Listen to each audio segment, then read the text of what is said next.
ओम नमः शिवाय भक्तों। कई बार पूजा पाठ करते हुए हमें कुछ ऐसे लक्षण दिखाई देते हैं जिन लक्षणों को हम पहचान नहीं पाते, लेकिन वो लक्षण कहीं ना कहीं जुड़े होते हैं हमारे इष्ट देवता के साथ या हम जिसकी पूजा कर रहे हैं उनके साथ। ऐसे लक्षणों को हमें पहचानना चाहिए। अगर हम नहीं पहचान पाएंगे तो हम उनके दिए हुए संकेतों पर नहीं चल पाएंगे। कई लोग क्या होते हैं कि 3 दिन तक तो शिव जी की भक्ति कर ली, 3 दिन तक हनुमान जी की कर ली, 3 दिन तक दुर्गा माता की कर ली, 3 दिन तक जो है किसी और की कर ली, और ऐसे करते करते ही रहते हैं, लेकिन उनकी पूजा कभी सफल नहीं हो पाती। उसके पीछे यही कारण होता है कि सबसे पहले तो उनको अपने इष्ट देव पर ही विश्वास नहीं है। वो सोचते हैं आज इसकी पूजा कर लो, कल किसी ने दूसरे किसी देवता की तारीफ की तो उसकी पूजा करने लग गए। तो ऐसे करके उनकी जो है भक्ति सफल नहीं हो पाती और कोई भी शक्ति उन्हें नहीं मिल पाती। तो सबसे पहले तो आप अपने इष्ट देव को चुनिए, साफ और स्वच्छ मन से उसकी सेवा कीजिए, भक्ति कीजिए, तभी आपको जो है वो शक्ति दे पाएंगे। अगर आपने इष्ट देव चुन रखा है, उदाहरण के तौर पर आपने भगवान शिव भोलेनाथ को चुन रखा है और आप उनका लगातार मंत्र जाप करते हो, जो ओम नमः शिवाय है उसका आप जाप कर रहे हो, तो भगवान भोलेनाथ आपको कुछ ऐसे लक्षण आपके इर्द गिर्द दिखाई देने लगेंगे जिससे आप जान पाओगे कि अब भगवान भोलेनाथ की कृपा मेरे पास आ चुकी है। अगर आपका कोई भी इष्ट देव है, कोई भी, चाहे माँ दुर्गा हो, चाहे हनुमान जी हो, चाहे गणेश जी हो, चाहे माँ पार्वती, कोई भी हो, तो आपको हर उसमें कोई ना कोई लक्षण जरूर मिलते हैं जिससे आप जान पाओगे कि इन देवता की कृपा हमारे ऊपर आ रही है। तो वो लक्षण कौन से आते हैं, सबसे पहले तो वो जान लीजिए। सबसे पहले आपको क्या लक्षण दिखाई देंगे, जैसे ही आप पूजा करने बैठते हो वैसे ही आपका दिमाग घूमता है, सिर घूमता है और कई बार उल्टी आने जैसा मन होता है, घबराहट होती है, पैर कांपते हैं। ऐसे ऐसे लक्षण आपको दिखाई देते हैं। हमारे अंदर के जो पाप कर्म होते हैं जब वो ख़त्म होते हैं तो तब हमारा शरीर ऐसी हरकतें करता है। कई बार क्या होता है, जैसे ही हम अपने इष्ट देव की पूजा करने को बैठते हैं तो हमारा ध्यान भटकता है, ध्यान पूजा में नहीं लगेगा। कई बार होता है जैसे पूजा से मन उठ जाता है, ऐसा लगता है कि यहाँ से उठ के चले जाओ, पूजा करने का कोई फ़ायदा नहीं है। ये सब हमारे पाप कर्म कटते हैं, तभी हमें इन चीज़ों का अनुभव होता है। अगर ऐसे लक्षण आपको दिखाई दे रहे हैं तो समझ लेना आप सही दिशा में जा रहे हो। और मंत्र जाप को बढ़ा दीजिए और ज़्यादा मंत्र जाप कीजिए, काफ़ी अच्छे अनुभव आपको होने लग जाएंगे। कई बार मंत्र जाप करने से हमारे घर में लड़ाई झगड़े शुरू हो जाते हैं। कईयों से हमें सुना है कि हम मंत्र जाप शुरू किया था गुरुजी और उससे हमारे घर में लड़ाई झगड़े होने शुरू हो गए थे, लेकिन जैसे ही मंत्र जाप बंद किया तो सब कुछ सही होने लगा। तो ये भी आपके इष्ट आपकी परीक्षा ले रहे होते हैं। कई बार प्रेत होने से भी ऐसा कुछ होता है, लेकिन प्रेत इतनी जल्दी घर में नहीं आते, तो प्रेत की तरफ आपको नहीं जाना है। अगर ऐसे लक्षण दिखाई दे रहे हैं तो समझ लेना कि इष्ट देव आपकी परीक्षा ले रहे हैं और ज़्यादा आप अपनी भक्ति को बढ़ा दीजिए। कई बार जैसे हम पूजा करने को बैठते हैं तो पूजा का जो दीपक होता है उसके अंदर जैसे ही आपने जोत जगाई तो जोत जहाँ पर जगती है उस लो के नीचे की साइड एक फूल बनने लगता है। अगर वो फूल बनने लगे तो तब भी आपको समझ जाना चाहिए कि आपकी जो भक्ति है आपके इष्ट देव तक पहुंच रही है।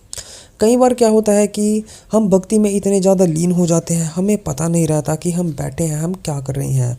बस हमें इतनी ज़्यादा खुशी होती रहती है, मन में इतनी ज़्यादा तरंगें आती हैं, ऊर्जा इतनी ज़्यादा इष्ट देव की मिलने लगती है कि हम उसी में मदहोश हो जाते हैं। और आधा घंटा भजन करने बैठे थे और पता लगा कि 2 घंटे बीत चुके हैं। ये अगर आपको हो तो समझ जाना कि आपको इष्ट देव की कृपा मिल रही है। कई बार ऐसा भी होता है कि हमारा मन ऑटोमेटिक खुश रहता है, हमें खुशी का राज भी पता नहीं होता। हम जहाँ भी जाते हैं वहीं पर हमारा मन खुश रहता है। अगर कोई ऐसी वैसी बात भी हो गई जिससे मन दुखी हो तो थोड़ा देर मन दुखी रहेगा, उसके बाद फिर से खुश हो जाता है। मन में अजीब सी खुशियाँ रहती हैं, तो ये खुशियाँ भी हमारी इष्ट देव के आने का संकेत होती हैं। समझ लेना कि इष्ट देव की कृपा आप पर हो चुकी है। कई बार ऐसा भी होता है कि हमारे जो काम थे, हमें पता था कि ये काम नहीं होगा या ये काम नहीं बनेगा, हमने पूरी कोशिश भी की थी लेकिन वो काम हमारा नहीं बना था, और अचानक से क्या होता है कि हमें पता लगता है कि ये काम तो हो गया। हमें यकीन नहीं होता, हम सोचते हैं कि ये तो हो ही नहीं सकता था, लेकिन ये कैसे हो गया। कोई अचानक से बंदा बीच में ऐसा आ जाएगा जो आपके हर काम को कर देगा। तो अगर आपके काम अपने आप ही बनने लग जाएं तो समझ लेना कि आपके ऊपर आपके इष्ट देव की कृपा है और वो आपके मदद कर रहे हैं।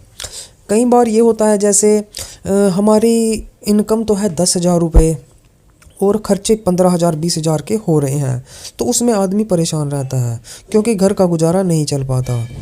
लेकिन कई बार क्या होता है कि हमारी इनकम 10,000 है और हमारा खर्चा भी 5,000 रुपये में सारा कंप्लीट हो रहा है, उसके बाद भी पैसे बच रहे हैं। जैसे आपने रोटी पोनी तो थी 10 बंदों की और पो दी आपने 10 की ही, लेकिन वो खाली 15 बंदों ने। तो ये हमारे घर में बरकत के संकेत होते हैं और ये तभी आते हैं जब हमारे इष्ट देव हमारे ऊपर प्रसन्न होते हैं, वो खुश होते हैं, तभी हमें ऐसे संकेत मिलते हैं।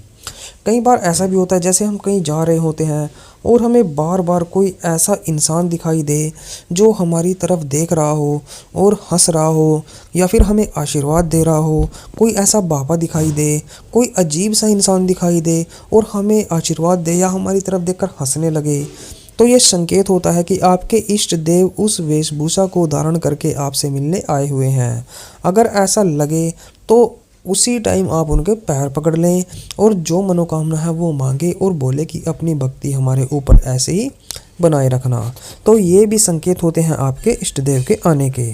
एक लक्षण ये भी होता है जैसे अगर आपको सपने में कहीं पर धुआं दिखाई दे या जलता हुआ दीपक दिखाई दे, हवन कुंड दिखाई दे, या फिर आपको ऐसा दिखाई दे जैसे आप किसी अच्छे मंदिर में बैठे हो, किसी सिद्धपीठ मंदिर में बैठे हो और वहाँ पर काफ़ी इंसान मतलब काफ़ी बंदे इकट्ठे हो रहे हों और हवन कर रहे हों, हवन में आहुति डाल रहे हों और आग जो है वो काफ़ी ज़्यादा भड़क रही है, तो ये भी संकेत होते हैं कि आपके अंदर आपके इष्ट देव की शक्तियाँ आ चुकी हैं।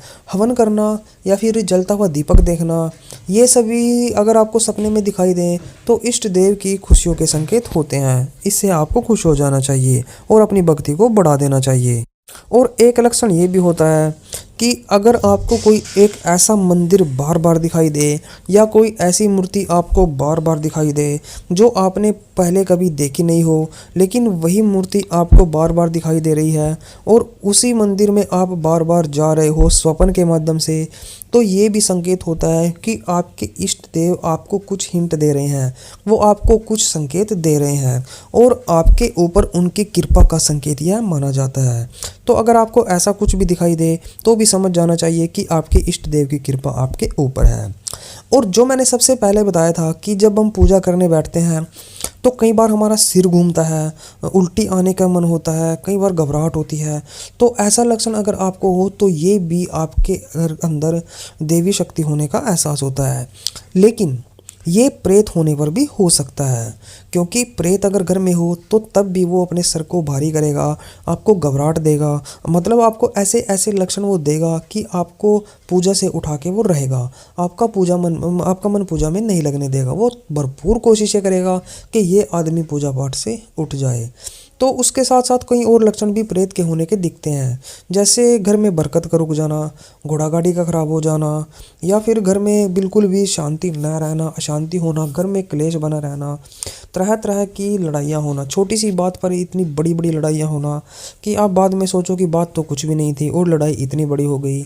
तो ये इस घर में प्रेत के होने के लक्षण होते हैं। अगर ऐसा कुछ घर में है तो आपको जल्द से जल्द इसका तो इलाज करा लेना चाहिए, क्योंकि प्रेत जितने दिन आपके घर में रहेगा वो आपके घर को तहस नहस करके रखेगा, घर में अशांति रखेगा, बरकत को रोक देगा। यहाँ तक कि आपके बच्चों की अगर नौकरियाँ लगी हुई हैं तो उनका जाने का भी डर काफ़ी ज़्यादा रहेगा। घर में कोई छोटा मोटा एक्सीडेंट भी करा सकता है, छोटा मोटा छोड़ो बड़ा एक्सीडेंट भी करा सकता है। अगर आपको ऐसा लगे तो आपको प्रेत का तो इलाज कराना चाहिए। बाकी जो मैंने लक्षण बताए हैं ये घर में देवीय शक्ति होने के लक्षण होते हैं। इन लक्षणों को आप ध्यान से देखें, ध्यान से सुने और ये लक्षण दिखाएं तो मेरी कही हुई चीज़ों पर अमल करें। अगर ये लक्षण दिखे तो एकदम से अपनी भक्ति बढ़ा दें, ताकि आप भक्ति ज़्यादा करो और भगवान के बहुत ही जल्दी निकट पहुंच सको। बाकी मैं भगवान भोलेनाथ से प्रार्थना करूंगा कि आपके घर को खुशियों से भर दे, आपकी सारी कमियों को ठीक करें और आपके घर में खुशियाँ ही खुशियाँ दे, शांति दे, आपके परिवार के सदस्यों की आयु लंबी करे। तो चलिए मित्रों, आज की वीडियो में बस इतना ही। वीडियो अच्छी लगी वीडियो को लाइक कर दें और हमारे चैनल को भी से सब्सक्राइब कर दें। आप हमारी मदद कर सकते हैं। आप हमारे चैनल को ज़्यादा से ज़्यादा शेयर करें ताकि ये वीडियोस और लोगों के पास भी पहुंच पाए और सभी इनसे जानकारी ले पाएँ। बाकी मैं अपने चैनल पर वक्त बख्ताई से रिलेटेड वीडियोस डालता रहता हूं। आप हमारे वीडियोस को ज़रूर देखते रहें। तो चलिए आज की वीडियो में बस इतना ही।